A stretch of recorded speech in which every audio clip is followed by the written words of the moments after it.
Hello everyone, this is Abrar. Welcome back to Sciencepedia. আমরা mechanics for third ইয়ারের জন্য first চ্যাপ্টারে motion in one dimension of a particle, তো এটার আগে প্রিভিয়াসলি দুইটা ভিডিও করছিলাম, ওই দুইটা ভিডিও অবশ্যই দেখে আসবা।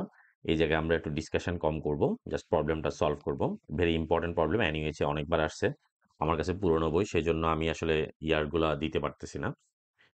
তো আমরা প্রবলেমটা শুরু করে দিই। একটু হচ্ছে যে ইয়ার থাকতে হবে, ক্লাসগুলো করে একটু নিজে নিজে প্র্যাকটিস করতে হবে, না হলে এগুলো ভ্যালুলেস হবে।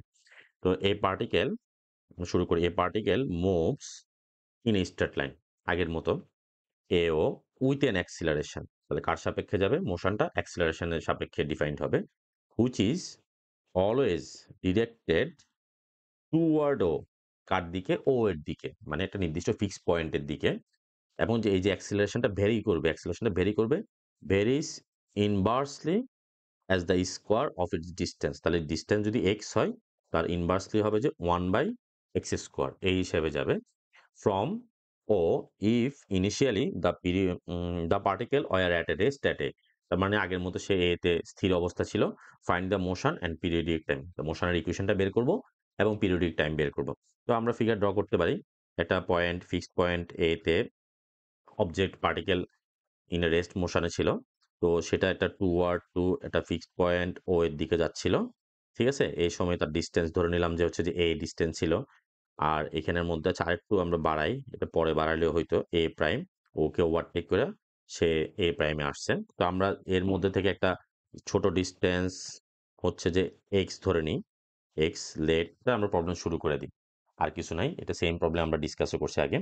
তো শুরু করে দিই। Let solution, let x be the distance of the particle, let x be the distance, একই লেখা সব সময়, একবার শিখে ফেললে আর ঝামেলা নাই।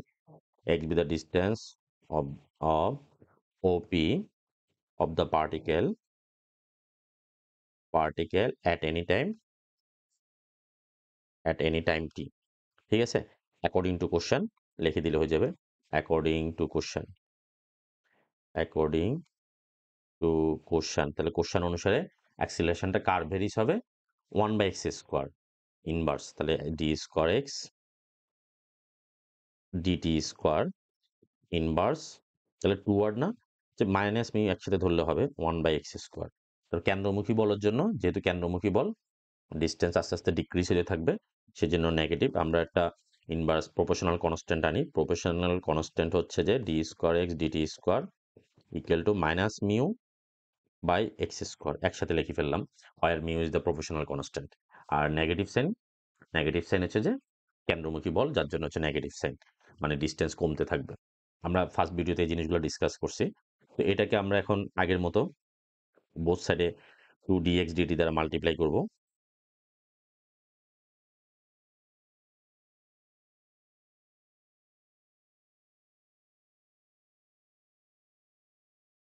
t²x dt² মাইনাস মিউ, এটা 1/x²কে আমরা একটা আলাদা করে রাখবো, ভেরিয়েবলটা একটা আলাদা করে লিখবো, 2dx dt। তো এই জায়গায় হচ্ছে যে এমন একটা টার্ম হিসাব করতে হবে যেন এটাকে ইন্টিগ্রেশন করে ডিফারেন্সিয়েশন করলে কত হয়। তো সেই টার্ম বের করার জন্য আমরা কি করব? এটাকে ইন্টিগ্রেশন করে দেব। তো ইন্টিগ্রেশনটা আমি এখানে শর্টকাটে করে দেখাই। তাহলে ইন্টিগ্রেশন অফ 1/x², এটা একটু ট্রিকি আর কি। dx আছে, দিলাম না। x মাইনাস 2 পারার কথা, তো পাওয়ারের সাথে এক যোগ হবে, নিচে এক যোগ হবে, তাহলে আলটিমেটলি থাকবে -1/x। তার মানে আমরা এই টার্মটা বসাবো। কোন টার্মটা বসাবো? এই -1/x-টা বসাবো ডিডিটির উপরে। এটা হচ্ছে শর্টকাট টেকনিক, নাহলে এই জিনিসটা না ইন্টিগ্রেশন না করলে এটা হচ্ছে যে আমার হিসাব করতে অনেক কষ্ট হয়ে যাবে, মিলাইতে অনেক কষ্ট হয়ে যাবে।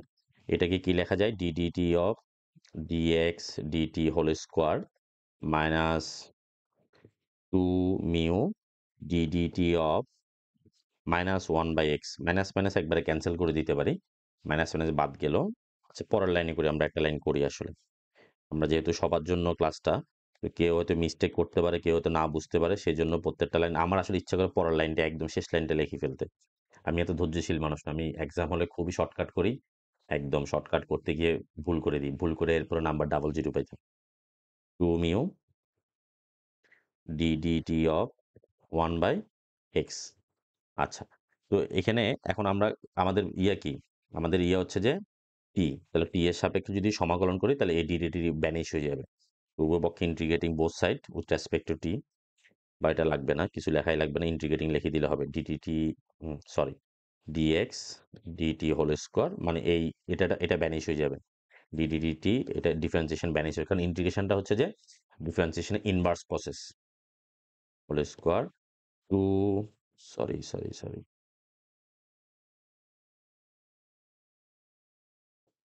Whole square to mu by x, তাহলে একটা সমাকলন ধ্রুবক আসবে, সমাকলন ধ্রুবক ধরে নিলাম C1, এটা একটা ইকুয়েশন দিবে, ইকুয়েশন নাম্বার 1। এখন আমার ইনিশিয়াল কন্ডিশন ইউজ করতে হবে C1 এর ভ্যালু বের করার জন্য। তো ইনিশিয়ালি কোথায় ছিল, আমি একটু গ্রাফটা ড্র করি। ইনিশিয়ালি ছিল আমার অবজেক্টটা ছিল, পার্টিকেল ছিল এ তে, এটা হচ্ছে ও, আর এটা হচ্ছে যে এ প্রাইম। ঠিক আছে, তো ইনিশিয়ালি হচ্ছে যে ওর ডিস্টেন্স ছিল এ, কিন্তু এই জায়গায় সময় তখন মাত্র শুরু হয়েছিল, মানে সে এ থেকে মাত্র যাত্রা শুরু করছে। তো যাত্রা শুরু করলে তার সময় কত, 0। আর তার ওতে আসলে তার ডিস্টেন্স কাভার হবে, ওতে আসলে ডিস্টেন্স হবে 0। আর ও থেকে ওর আগে এতে ছিল তার এ দূরত্ব ছিল, আস্তে আস্তে দূরত্ব কমতেই থাকবে। দূরত্ব প্রথমে মানে 5 কিলোমিটার, যেমন আমি যদি বলি এখান থেকে নিউ মার্কেট হচ্ছে 10 কিলোমিটার, আমি যদি যাত্রা শুরু করি তাহলে এখান থেকে আমি যাব 8 কিলোমিটার থাকবে, 9 কিলোমিটার, সরি 7 কিলোমিটার থাকবে, 5 কিলোমিটার থাকবে, যাইতে থাকতে থাকতে যখন আমি নিউ মার্কেটে পৌঁছে যাব তখন আমার নিউ মার্কেট থেকে আমার ডিস্টেন্স হয়ে যাবে 0। তাহলে ব্যাপারটা হচ্ছে এটা, এতে তার ডিস্টেন্স থাকবে সর্বোচ্চ, যত এ থেকে ওর দিকে আসতে থাকবে তত তার ডিস্টেন্স কমতে থাকবে, কমে কমে 0-তে হয়ে যাবে। এটা আমরা ফার্স্ট দুইটা ভিডিওতে খুব সুন্দর করে ডেসক্রাইব করছি। সুন্দর হয়েছে কিনা যায় না, সেটা হচ্ছে তোমাদের উপরে ডিপেন্ড করতেছে। ওকে, এরপরে তাহলে আমরা ইনিশিয়াল কন্ডিশনে এই জিনিসটা আমি এমনি আঁকলাম, অ্যাট রেস্ট, অ্যাট এ, আচ্ছা রেস্ট অ্যাট এ লাগবে না, অ্যাট এ লিখে দিই। অ্যাট এ, তাহলে এ তে কি ছিল, এক্স ইকুয়াল টু ছিল এ, ডিএক্স ডিটি ইকুয়াল টু ছিল 0। আচ্ছা, তো এটা এখানে C1 থেকে তাহলে বসাই দিলে 0 square equal to 2 mu by A plus C1, which implies C1 equal to minus 2 mu by A. তো C1 এর ভ্যালুটা এখন বসাই দিব, 1 এ বসাই দিব। From 1 we get dx dt whole square 2 mu by x plus minus 2 mu by A. আচ্ছা, এরপরে আমরা ডিএক্স ডিটি ভ্যালোসিটির রাশিটা বের করে ফেলি, ডিএক্স ডিটি হোল স্কোয়ার একসাথে লিখে ফেলি, 2 মিউ কমন নিয়ে ফেললাম, 1 বাই এক্স মাইনাস 1 বাই এ। এখানে প্লাস মাইনাস হওয়ার কথা, আমরা শুধু মাইনাস নিব, যেহেতু এটা কেন্দ্রমুখী বল, কেন্দ্রমুখীর জন্য শুধু মাইনাসটা কাউন্ট করব। আরেকটা লাইন লিখে ফেলি, dx dt equals to minus 2 mu by, আচ্ছা আরেকটা লাইন না লিখি, এখানে আরেকটা শর্টকাট করি, 2 মিউ, এটা লসাগু করে ফেলি, এ এক্স এ মাইনাস এক্স। এরপরে আমরা এইটাকে রুট থেকে বের করে ফেলি, বাচ্চারা নয়েজ করতেছিল এই জন্য একটু ওদেরকে তাড়াইতে হয়েছে, নাহলে সাউন্ড কোয়ালিটি খুবই বাজে আসে। তো আমরা হচ্ছে যে এটাকে বাইরে নিয়ে আসি, বাইরে নিয়ে আসলে কি হচ্ছে, ডিএক্স ডিডিটি অফ এক্স, আসলে এভাবে বলতে হয়, আমরা শর্টকাটে এটা বলে ফেলি, minus 2 root mu by A root A minus x by A. কাজ শেষ আমাদের, আমরা একটা ভ্যালোসিটির একটা রাশি পাই গেছি। এরপরে এখান থেকে তাহলে মানে একবার ইন্টিগ্রেশন করলেই আমরা ব্যাক পাইলাম। এটা ব্যাপারটা হচ্ছে অ্যাক্সিলারেশনকে একবার ইন্টিগ্রেশন করলে ব্যাক পাওয়া, আবার ব্যাককে যদি একবার ভ্যালোসিটিকে একবার ইন্টিগ্রেশন করো তাহলে তুমি হচ্ছে ডিস্টেন্সের ইকুয়েশন পাবা। তো আমরা এখন তাহলে আগের মতো সেপারেশন ভেরিয়েবল করবো, এক্স আলাগুলো এক্স এর পাশে নিয়ে আসবো আর ডিটি কে এই পাশে নিয়ে যাবো। তো আমরা এইভাবে ঘুরে লিখতে পারি, minus root 2 mu by a ddt, তারপর হচ্ছে যে আমার মাইনাস এই পাশে না রেখে এই পাশেও রাখতে পারি।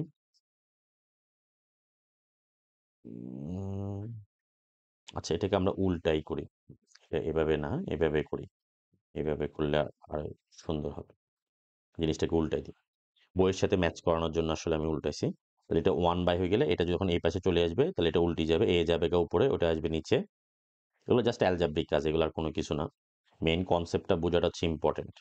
এ by a minus x dx minus root 2 mu by a ddt. এবার আমরা উভয় পক্ষে সমাকলন করে দিই, সমাকলন করার সময় আমরা এটা একটু আগে লিখি, 2 mu by a ddt minus সমাকলন করে দিলাম, ইন্টিগ্রেটিং বোথ সাইড। একবারে লিখে দিই, লাইন যত কম লিখতে পারি তত টাইম কম লাগবে। ডিএক্স। এখন এই যে একটা ইন্টিগ্রেশন আসলো, এই ইন্টিগ্রেশনটা জাস্ট ক্যালকুলাস 1 এর মতো, অনার্স ফার্স্ট ইয়ারের মতো, আর কোনো কিছু না। তাহলে এটা হচ্ছে যে আমরা a মাইনাস এক্স আশা করি পারার কথা।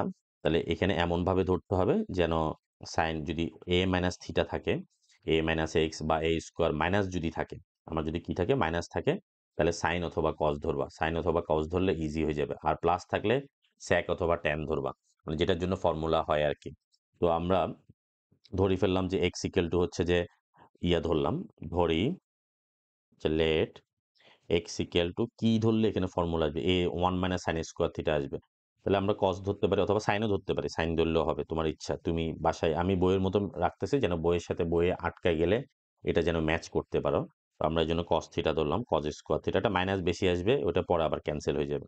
তো এটাকে আমরা থিটার সাপেক্ষে করে দিতে পারি, ইন্টিগ্রেশন, সরি ডিফারেন্সিয়েশন করে দিতে পারি। তো এটা শর্টকাটে করলে ডিএক্স, তাহলে 2a কস থিটাকে করলে minus sine theta, sorry 2a cos theta, 2a cos theta, আর কস থিটাকে আবার করলে মাইনাস সাইন থিটা। তো মাইনাসটা আগে লিখে দিতে পারি, minus sine theta d theta. একসাথে সাজা লিখলে সো ডিএক্স ইকুয়াল টু হচ্ছে যে minus 2a cos theta sine theta d theta. এই ভ্যালুটা আমরা এখন ভেরিয়েবল চেঞ্জ করে ফেলবো। ভেরিয়েবল আমাদের রাইট হ্যান্ড সাইডে এখানে করলে কি হবে, এই পাশে হচ্ছে যে এটা তো ধ্রুবক, ধ্রুবকটা সামনে চলে আসবে, আর ডিটি সাপেক্ষে ইন্টিগ্রেশন করলে আসবে যে টি, আর এখানে আমরা ভ্যালুটা বসাই দিব। তাহলে আলটিমেটলি আমার থাকতেছে কি, root 2 mu by a t minus integration of, আমরা একবারে বসাই, পরের লাইনে শর্টকাট করবো আর কি, এ কজ স্কোয়ার থিটা, এটা এ না কেন, তো এটা তো এক্স, আমি শুধু ভুল করে ফেলি কেন, আমরা রুটে নিয়ে আসলে এটা হচ্ছে যে এক্স হবে, x x x, sorry extremely sorry. তাহলে এ কজ স্কোয়ার থিটা, তারপর হচ্ছে যে এ মাইনাস এ কজ স্কোয়ার থিটা, এরপর আমরা ডিএক্স এর ভ্যালু বসাই, ডিএক্স এর ভ্যালু হচ্ছে minus 2a cos theta sine theta d theta. একটু বড় হয়ে গেছে লাইনটা, একটু বাম পাশ থেকে লেখা দরকার ছিল। ওকে, আমরা একটু লেফট হ্যান্ড সাইড থেকে লিখি, লেফট হ্যান্ড সাইডে তার মাইনাসে মাইনাসে প্লাস হয়ে গেল, আর একটা লাইন এ, আচ্ছা এখান থেকে কমন নিয়ে ফেলি, রুট এ কমন নিতে পারি এখানে, আচ্ছা একটা লাইন করি, এ কজ স্কোয়ার থিটা, এখান থেকে কমন নিলে 1 মাইনাস কজ স্কোয়ার থিটা, আর এখানে আছে 2a আমার cos theta sine theta d theta. এরপরে আমরা এ ক্যান্সেল করে দিলাম, 1 মাইনাস কজ স্কোয়ার থিটা সমান সাইন স্কোয়ার থিটা, আমরা একসাথে করে ফেলতে পারি, রুট করলে সাইন থিটা ক্যান্সেল হয়ে যাবে। তাহলে বাকি থাকবে যে 2a, আমরা একবারে লিখে ফেলি এ, আশা করি পারার কথা, 2 cos square theta d theta. তো কজ স্কোয়ার থিটা যখন কোনো ট্রিগোনোমেট্রিক ফাংশনের উপরে পাওয়ার থাকবে, সেটাকে কি করা যাবে না, ইন্টিগ্রেশন করা যাবে না। তো এই পাওয়ারটাকে ইলিমিনেট করতে হবে। তো এই পাওয়ার ইলিমিনেশনের সবচেয়ে সুন্দর সূত্র হচ্ছে যে 2 cos square theta equal to 1 plus cos 2 theta, অথবা 2 সাইন স্কোয়ার থিটা সমান 1 minus cos 2 theta. Very important formula for integration. তো জাস্ট ফর্মুলাটা বসাই দিই, A into root 1 plus cos 2 theta d theta. ঠিক আছে, মোটামুটি কাজ শেষ। এবার আমরা ইন্টিগ্রেশন করি, 1 কে ইন্টিগ্রেশন করলে থিটা সাপেক্ষে তাহলে থিটা হবে, আর কস 2 থিটাকে ইন্টিগ্রেশন করলে সাইন 2 থিটা, আর 2 গুণ আকার আছে, 2টা ডিভাইড হবে, প্লাস ইন্টিগ্রেশন শেষ, একটা কনস্ট্যান্ট চলে আসবে C2।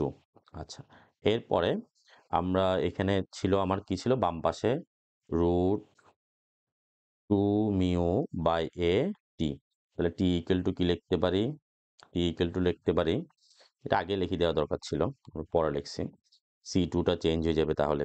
আচ্ছা C2 আমরা একটু আগে লিখে ফেলতে পারতাম, আগের লাইনে লিখতে পারতাম, t equal to root A, A into 2 mu, এটা উল্টি গেল, থিটা প্লাস সাইন 2 থিটার ফর্মুলা লিখলে 2 sine theta cos theta divide by 2 plus C2 change হয়ে যাবে।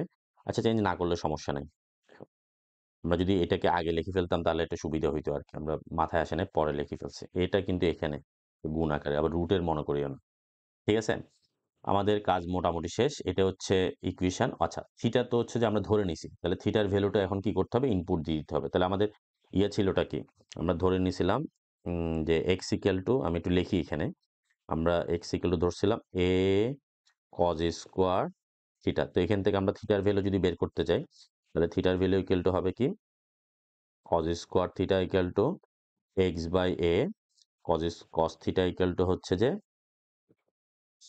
Root x by a, that means theta equal to হচ্ছে যে cos inverse root x by a। তো cos থিটার ভ্যালু যেহেতু পাইছি, তাহলে সাথে সাথে sin থিটার ভ্যালু পাই যাব। তাহলে sin থিটার ভ্যালু হচ্ছে যে কি? Square root 1 minus cos square theta. Formula আর কি, sin square theta plus cos square theta equal to 1। তো এটাকে cos স্কয়ার থিটার ভ্যালু বসাই দাও, তাহলে 1 minus root x by a। sin থিটার ভ্যালু পাই গেলাম। এই ভ্যালুগুলো আমরা ইকুয়েশনে বসাই দিব। So t equal to a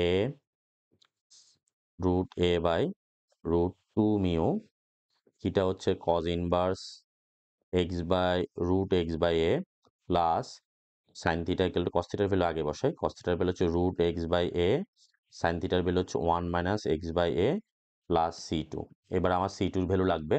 তো ইনিশিয়াল কন্ডিশন কি ছিল? ইনিশিয়াল কন্ডিশন ছিল যখন when x equal to a, when initially when x equal to a, when x equal to a, then when t equal to 0 ধরি, t equal to 0, then x equal to a, সময় যখন মাত্র শুরু হয়েছিল, x equal to a। এখানে value বসালে t equal to তাহলে কি থাকতেছে? t equal to 0 a by root a root 2 mu, এটা 0 হয়ে যাবে, এটা প্লাস 0 হয়ে যাবে প্লাস C2। তার মানে গুণ করলে আলটিমেটলি C2 ইকুয়াল টু কি থাকতেছে? 0 থাকতেছে। এটা শুধু শুধু বসাইতে হচ্ছে, 0 আসলে বিরক্তি আর মজাও আছে। নাও ফ্রম 2, তো 2 থেকে কি পাই? 2 থেকে t equal to a root a by root 2 mu cos inverse root x by a plus root x by a root 1 minus x by a। এটাই হচ্ছে আমার ইকুয়েশন অফ মোশন। এখানে আর কিছু করা যায়? আর কিছু করা যায় না, এতটুকু দিয়ে রেখে দিছে। হ্যাঁ, আর কিছু আছে, এখানে একটা a ছিল, যে কমন না নিলেও হয়, এটা পরে গুণ করে দিছে, না দিলেও হয়, এখানে রেখে দিতে পারো। ওরা পরে কি করছে, বইয়ের মধ্যে দেখলাম এটাকে মাল্টিপ্লাই করে দিছে। মাল্টিপ্লাই করলে যা হয় আর কি, সমস্যা নেই, তুমি রেখে দিতে পারো। আচ্ছা, এরপরে এটা আমাদের ইকুয়েশন অফ মোশন, এতটুকু রেখে দিলে হচ্ছে। আরেকটা লাইন চাইলেই করতে পারো। এখন আমরা কি বের করব? এটা পিরিয়ডিক টাইম বের করব। তো পিরিয়ডিক টাইম বের করতে হলে আমাদের আগে আছে যে আমাদের গ্রাফটা কিরকম ছিল? গ্রাফটা ছিল এ থেকে ও পর্যন্ত। হ্যাঁ, ও থেকে এ প্রাইম পর্যন্ত। তাহলে আমাদের প্রথম কাজ হচ্ছে যে এতটুকু টাইম বের করব। এতটুকু টাইমকে, তারপর এটা সমান হবে, আবার এখানে যায়, এখানে আসবে। তাহলে মোটাল 4 দ্বারা গুণ করতে হবে। তো আমরা টাইম বের করব। dx dt এটা পাস হবে কিনা সেটা দেখতে পারো, অসিলেশন হয় কিনা সেটা দেখাতে হবে। টাইম বের করতে হলে আগে সে যে এ থেকে এসে এ প্রাইমে এসে আবার এতে যাবে সেটা দেখাতে হবে। তাহলে আমরা ও বিন্দুতে তার ভ্যালোসিটি বের করব। অ্যাট পয়েন্ট অ্যাট ও, ওতে তার ভ্যালোসিটি, ওতে তাহলে আগের ডিস্টেন্স ছিল এ, এ থেকে আসতে কমতেছে, এর দিকে আসতেছে, মানে এ কমতেছে কমতেছে কমতেছে, ওতে আসা এক্স ইকুয়াল টু কি হয়ে যাবে? 0 হয়ে যাবে। তো আমরা অ্যাট ও ডিএক্স ডিটি, তাহলে ডিএক্স ডিটি সমান আমরা বসাই দিই। ডিএক্স ডিটি টার্ম কি ছিল? আর ইজ ডিএক্স ডিটি, এই যে ডিএক্স ডিটি সমান পাইছিলাম আমি যে এই জিনিসটা পাইছিলাম,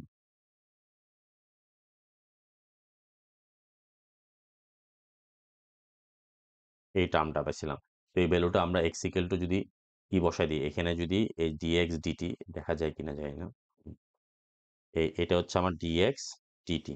এখানে যদি তুমি এক্স ইকুয়াল টু 0 বসাই দাও, তাহলে এটা একটা আনডিফাইন্ড হয়ে যাবে, অসংজ্ঞায়িত হয়ে যাবে, কারণ 1/0 সামথিং 0। তাহলে অ্যাট ও এক্স ইকুয়াল টু 0, অ্যাট ও এক্স ইকুয়াল টু হচ্ছে 0, তার মানে ডিএক্স ডিটি হচ্ছে যে ইনফিনিটি, তার মানে নট ইকুয়াল টু 0। তো নট ইকুয়াল টু 0 মানে ইনফিনিটি হয়েছে, তার মানে সে কি করবে? তার একটা ভ্যালু আছে, অসীম হয়ে যাচ্ছে, কিন্তু ওকে পাস করে যাবে।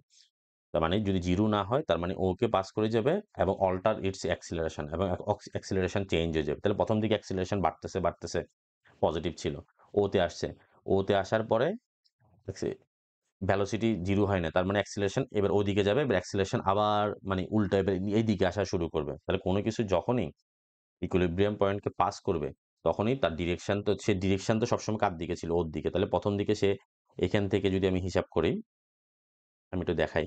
১ম ভিডিওতে আমরা ডিসকাস করছি, এজন্য হয়তো একটু বেশি ডিসকাস করতেছি না। এখান থেকে ওর দিকে যাচ্ছে, যাচ্ছে, যাচ্ছে।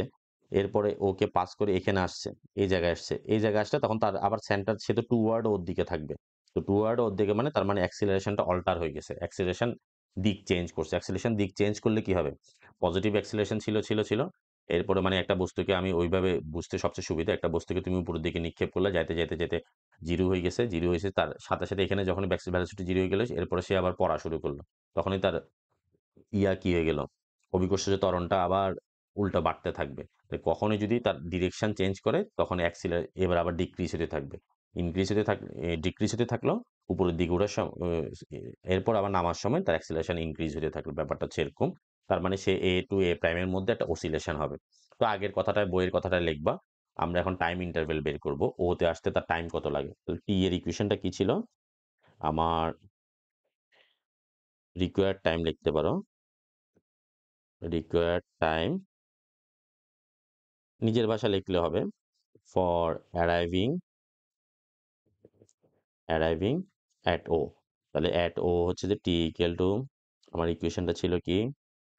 এ A root 2 mu cos inverse x by A plus root x by A root 1 minus x by A. এটাই ছিল আমার টি এর ইকুয়েশন। তো আমরা এক্স ইকুয়াল টু এখানে 0 বসাই দিই। এক্স ইকুয়াল টু 0 বসালে কি হয়? T equal to A root mu by root A by root 2 mu. তো এক্স ইকুয়াল টু 0 বসালে কজ ইনভার্স 0 হয়ে যাচ্ছে। কজ ইনভার্স 0 এর মান হচ্ছে কত? কজ ইনভার্স 0, কজ ইনভার্স 0 মানে হচ্ছে 90 ডিগ্রি। 90 ডিগ্রি আসে? হ্যাঁ, পাই বাই 2। আর এটা এক্স ইকুয়াল টু এ বসালে, 0 বসালে এটা পুরো টার্মটা কি হয়ে যাচ্ছে? 0 হয়ে যাচ্ছে। তাহলে আলটিমেটলি থাকতেছে কি আমার? T equal to t equal to A root 2 mu into pi by 2। চাইলে একটু ক্যান্সেল করতে পারি। আচ্ছা, আরেকটু লাইন লিখি আমরা। 2 রুট 2 মিউ এ রুট এ পাই। আমি আসলে টির ভ্যালুটা ঠিক আছে কিনা একটু চেক করে নিই।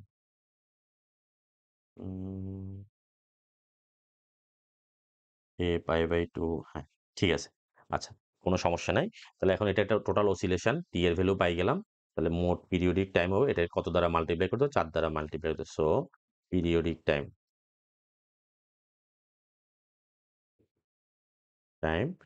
4 ইন্টু 40। 4 দ্বারা মাল্টিপ্লাই করি। 4 ইন্টু এ রুট এ পাই 2 রুট 2 মিউ। এরপরে ক্যালকুলেশন এগুলা। 2 ক্যান্সেল হয়ে গেল 2। এরপরে 2 দিলে এখানে রুট 2 আরেকটা কাটতে পারো। তাহলে উপরে থাকবে রুট 2। এ কে 3/2 লিখতে পারি। পাই নিচে হচ্ছে যে রুট মিউ। আর একটু সুন্দর করে সাজায় লিখলে 2 বাই মিউ এ 3/2 পাই। This is the periodic time. ব্যাপারটা ক্লিয়ার হয়েছে? আসলে অনেক টাইম লাগছে। ঠিক আছে। তারপরও যদি কোনো কনফিউশন থাকে, কোনো লাইনের সমস্যা থাকে, অবশ্যই আমাকে জানাবা। কারেকশন করে দিব। আমি নিজে করার ট্রাই করতেছি। কপি করি, মানে একটা জায়গা থেকে লেখা জিনিস থেকে পড়াইতে আমার আসলে মজা লাগে না। Line by line. ম্যাথটা আসলে করে যাইতে হয়। সেজন্য আমি করে যাই। নাহলে ছবি তুলি সুন্দর করে পড়েই ফেলা যেত। এত ঝামেলা হইতো না, অনেক টাইমও কম লাগতো। এটা তাহলে ক্লাসের মতো আর থাকলো না। ওকে, সবাই ভালো থাকবা। Bye bye, tata.